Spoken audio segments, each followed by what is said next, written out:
Po ay gagawin natin na crispy pata. Order po yan. Order po ang isa, amin ang isa. Ito po ang gawaing sisig. Yan. Yan. Paki-crispy ko lang. Crispy bagnet bago gagawin natin sisig. Yan. Inilalagay ko kahit hindi mainit na mantika dahil para hindi ito malimsik. Ayan pa po ay minarinate ko muna. May kasama ng mga barbecue. Sa buong manok po lechon sa akin. Yeah, mga idol, ito yung sisisigin, yung order. Yeah. Next year umorder na kayo sa kanya, sisisigin ha.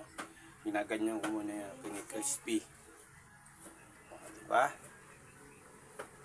At ito mo naman po ang spaghetti, albos ko ang pasta. Yan po ay nilalagyan na konting asin ng tubig at saka mantika para hindi magkapit-kapit. Mga idol.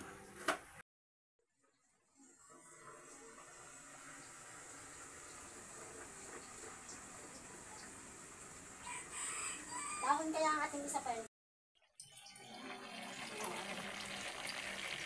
Yan mga idol, yan. Isa pa rin yan sa order. Yan, luto na siya. At ito pa po, order din yan.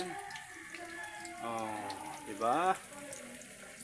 Next year, sa amin na kayo order. Mura na, masarap pa. At available din po ang barbecue. Yan.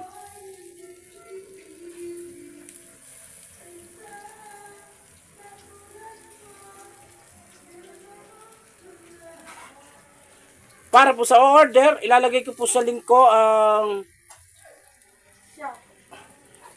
kung saan kayo magme-message.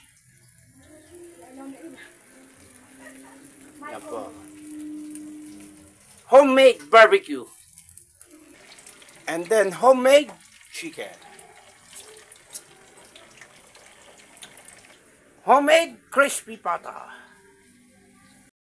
Naman. Hoy, lagyan mo ng plating na ano yan. Aray, lagyan mo ng ano. Aray, may tawag mo. Aray, di kayo rin na i-toast. Lagyan na kalamansi.